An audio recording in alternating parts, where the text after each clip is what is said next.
Hey, what's up going on, guys? It's Andrew here with another video. Yeah, sorry, I apologize that I really haven't gotten to doing a lot of videos this summer. You know, my hours have been kind of hectic, and you know, it's just been one of those summers, so I haven't gotten to it every week as I thought I would. Sorry, losing my glasses again. Too much shine. I apologize for the shine. That's actually sunscreen. I just got back in from working a little bit ago, actually. Got a little bit of time to do a video, so I figured, what the hell, I'll make a video. I haven't done it in a while. And you know, the thing is, I have quite a few other top 10 videos that I actually want to make. But you know, kind of a little bit winding down on top 10 videos that I can actually make because I just don't have that many movies left. But I'll say I definitely will for this year, and I'll definitely do updates every single month. And speaking of that, if in case you're wondering, my July update is actually going to be next week. I should have all of my stuff that I ordered for July in by next week. It's actually a pretty decent buys, and I love everything that I picked. And actually, my first movie that's going to be on my list is a spoiler of one that I got this for July. But yeah, as you can see by the title, it's going to be top 12 summer movies. I'm going to call it summer horror films. You know, just movies that kind of feel like summer, that just oozes summer. You know, we're in the middle of July, you know, and summer's, you know, into the thick of things, and you know, it's like, what movies do I watch? It's almost like my top 12 go-to movies, and these are going to be my 12 favorite, not my top 12 that I think, like, for me, when I hear these movies, I think summer. A couple movies that almost made the list but didn't. Sleepaway Camp 3, actually be watching that one tonight. I Still Know What You Did Last Summer. Actually, spoiler alert, the first one will be on there, but this one doesn't really have a summer feel to it. I actually haven't watched this one yet, but I almost wanted to put this on there, but we'll see. It might actually be on there one other time. Anyhow, I'm gonna go ahead and get into, you know, making this here with number 12 here, and like I said, this is gonna be a spoiler of one that I got this month, and that is Stage Fright. Yeah, this just feels like summer, and it's a really fun flick. You know, the first time I watched it, I had a really good time with it. It's not really scary. The kills are actually pretty decent in this film. If you like a lot of gore and stuff, this got a pretty decent amount of gore in it. And yeah, in case you don't know, this is actually a musical slasher, and it is not a remake to the 1987 Lamberto Bava film of the same name, Stage Fright Aquarius, that is an Italian horror film that you've seen that I have in my collection. This is actually just an American, it came out in 2014, I believe, and it's a musical slasher, so it has a lot of songs in it, and honestly, I love the songs in this, and honestly, it's a really good, I've heard a lot of like horror stories about some really bad ones from like the 80s. I can't remember the ones that they're called, but they're really bad, but this one really works. I love the songs in this, and it really adds a lot of fun, unique atmosphere to the picture, and it's a camp one, and it's actually where kids are at the camp, so it adds that kind of unique atmosphere to it. That was number 12. Number 11. Number 11 is going to be The Burning. Now, upon watching this my first time, I really didn't care for it. I want to say it's probably because we were watching it on YouTube, and the quality was bad, and the sound was bad, and everything was bad about it. And I guess I wasn't that probably, I don't know, I had different expectations for it, I think. But for me, honestly, this is like a camp slasher film that really works for me. And the thing that separates this from like the Friday the 13th is it actually has kids in it. And that to me, like, adds a different, like in Stage Fright, but this one more particularly adds a different dynamic to it, and Tom Savini's, you know, special effects obviously are at the top of their game in this, and you know, I really like this. I bought this again. I'd only watched it once, and I was like, might as well, it's Scream Factory, and I'll buy it, and Honestly, I actually, this is the only one I use the reverse cover to, because I really like this cover. You can't see it, but it has Camp Blackfoot on the background and the name and stuff. It just really makes it feel like a summer camp movie. Like it just like a movie that I would watch if I went to camp as well. So yeah, I really like that one. Number 10. It's not technically a horror film, it's more of a thriller, but I'm gonna count it, and that's Disturbia. This has, I mean, if you think about it, it's basically a horror film, but it's technically under the genre of thriller. Yeah, it's a really good film. I mean, if you haven't seen it by now, it's from 2007. Shia LaBeouf, one of his first like breakout films. It was executive produced by Steven Spielberg. Really good director. DJ Caruso's, I think his name, yeah. And Sarah Rayner's in this movie, and she's just awesome. And the guy who's Chewie from the new Friday the 13th, the reboot, which I love him in that movie, and I love him in this movie too. It's just a super fun summer movie. It just takes place in the suburbs, and you really get that suburban feel, and you really like, it really just feels like homely, and it just feels fun, and it's just one that I can watch over and over again. Yeah, that was number 10. Number 9, Children of the Corn. Now this is a cult classic, and I mean it just oozes, you know, summer. I mean, you just the sun, and it just takes place in heat and stuff, and you can tell it takes place in Nebraska with the corn and stuff. I know it may not be technically supposed to be a summer film. In fact, I don't think the corn would be. I don't know. I haven't actually been a part of agriculture in a couple years, so thinking on the spot here, I'm not having a hard time remembering what time of the year this should have been. But I mean, to me, it feels like a summer movie, if not. I mean, nobody's in school. I mean, obviously it's the kids, and then when they're outside, it looks like it's just really warm out, even though they're all wearing suits and stuff. Obviously, it's a child cult, so it doesn't really matter. So yeah, I mean, it just really feels like a summer movie, and I really like this film. Honestly though, rewatching it doesn't have as much of effect as it does the more that I watch it, but I still really enjoy it. I still really think it is a really fun film, and really creepy film. That's mainly what it is. Number 8 is the second Sleepaway Camp. Yeah, I watched this with my brother a couple weeks ago, and actually I'm watching the second and third one tonight, all in one night. Man, this is such a fun film. It's just so damn funny, and it's so over the top. I mean, just look at the cover. I mean, it's got I mean, you can just tell it's just super fun and super camp. I love this damn movie. It is honestly one of the most fun movies. I could probably watch that over and over. Again, it's another movie where kids are at the camp, and it's super fun. It adds a really cool dynamic to it. What was that? 8. Number 7.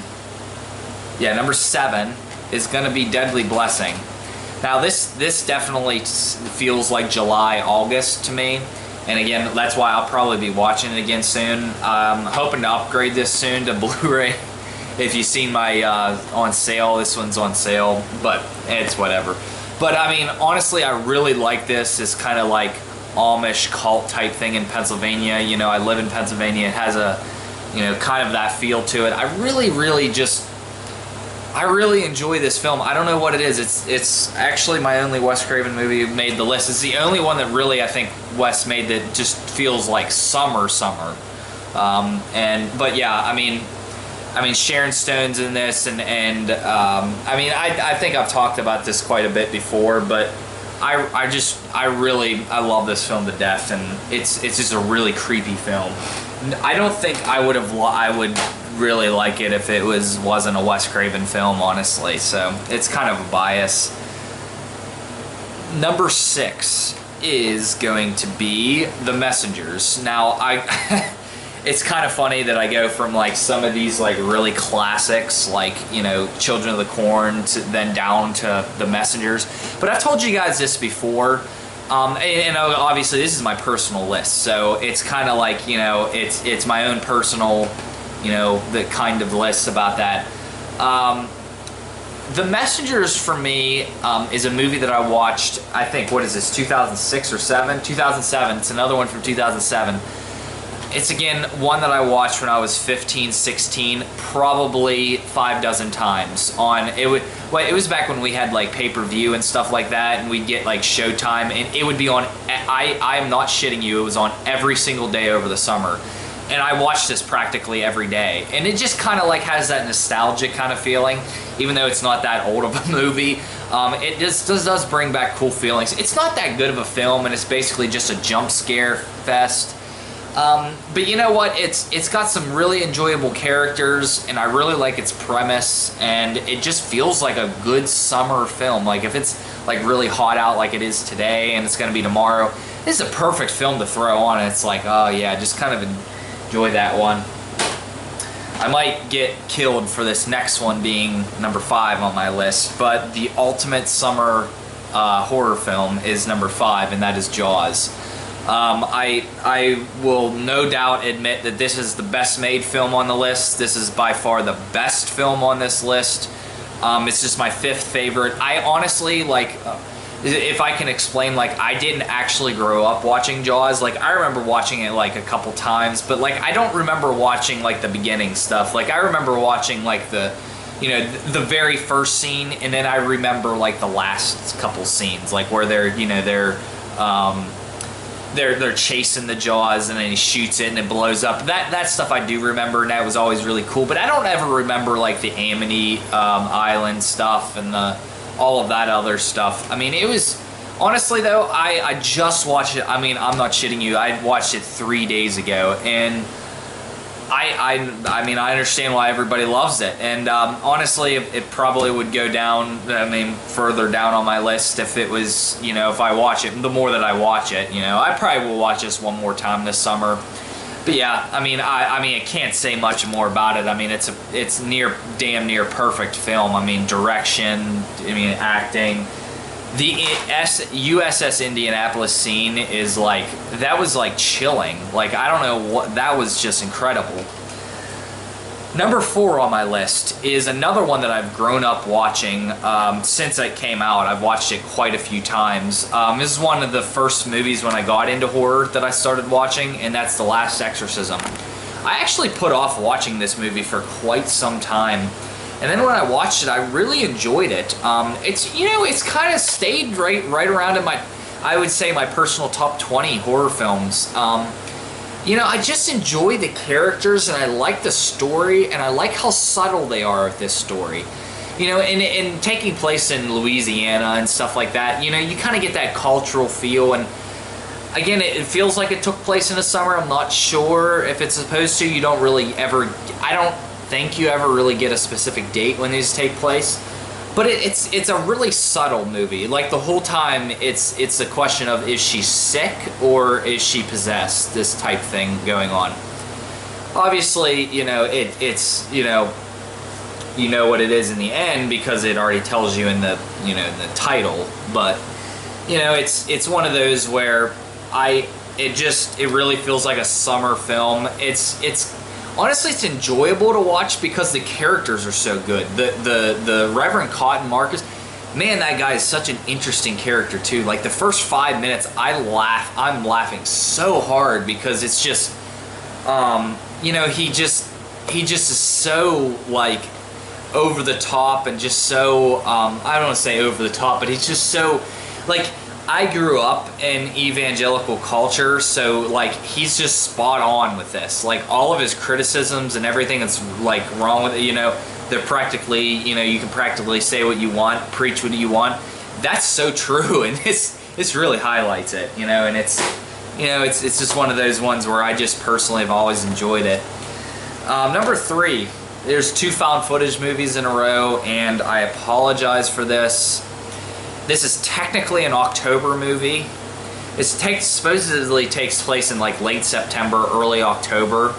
Yeah, actually it's a September movie. It's shot in the summer though, like you can definitely tell, which is the first Paranormal Activity. Honestly, I actually just watched this last night, so this might be why it's so high on the list too. But it just feels like a summer movie, even though it really mostly takes place in the house. Whenever you do get some outside scenes, again, it's San Diego, California, so it's always going to feel like summer there. But, you know, it feels to me like a summer movie, a movie I should watch every single summer. So, I mean, I love this film to death. I mean, it's awesome. And I think, like, for me, I like these kinds of films where they're really subtle. And I mean, this movie takes a long time to get going, but like it's subtle along the way, and it's still subtle to the very end. And the very last scene is not subtle, but it's awesome nonetheless. I love the yeah, I really think it's a really great film. Number 2, I mean, it should be obvious in the title that it's supposed to take place in the summer, but the original I Know What You Did Last Summer. Apparently they're going to make a remake of this film. I'm kind of skeptical about that because in the 90s there was clear teen stars. In this day and age you really don't have those clear-cut teen stars, and this was like a ton of the teen stars in this. Ryan Phillippe, Freddie Prinze Jr., Jennifer Love Hewitt, and Sarah Michelle Gellar. I mean, those were 4 stars back in the 90s. And like, I don't know who they could get to remake that. But anyhow, that's a side comment. Yeah, I mean, this really does capture a summer feel pretty well, especially for like a little fishing town and stuff like that. I don't necessarily, I live in a small town, so it's kind of the same feel. And I do really buy it, and I mean, honestly, I love this film. I do remember watching it when I was little. I can't tell you how many times I've watched this movie, honestly, though. And I just got this on Blu-ray, and even though this has no special features whatsoever, and it has no even title screen, it just plays the movie right whenever it starts. I still really love watching this on Blu-ray. The Blu-ray I still recommend because it looks really good. It really adds to the movie. You know, it's kind of a slow burner type slasher, and it only has like 4 or 5 deaths in it. 4, I mean 5 if you want to, 6 if you want to count, you know, the killer, and obviously it's a slasher movie, so the killer's probably going to die at the end. And from the beginning, David Egan, you know, that type. Yeah, I mean, I really love this movie. It's so good. Number 1 is a movie that I've watched from the time I was a little kid, and to me it's the ultimate like experience for me to watch during the summer. I've watched it once already, probably get through it another once or twice in the next 2 months, and that is the first Lost Boys.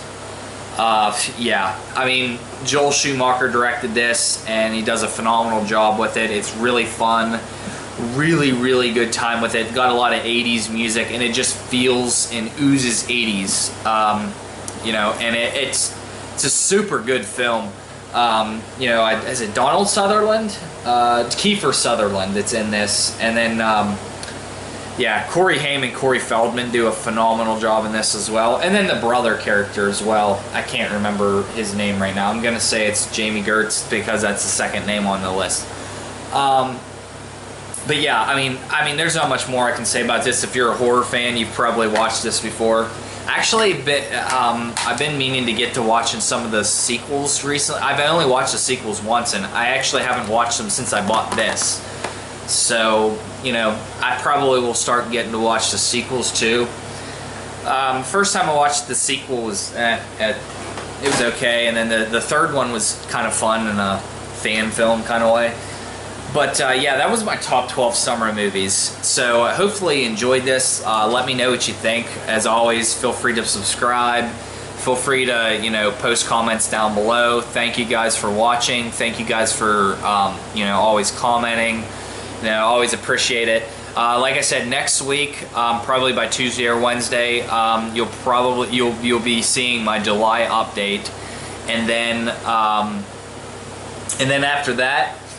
Hopefully I'm going to try to get to a top 30 slashers list. That's a list that I feel pretty confident isn't going to change anytime soon. So, you know, I'll get to that, you know, that soon as well. So that's probably what to look forward to. That's a list that I have to think long and hard about. Yeah, but yeah, that's my next 2 weeks, and thank you guys for tuning in, and yeah, hopefully you guys have a great week. Yeah, and see you guys next week. Thanks.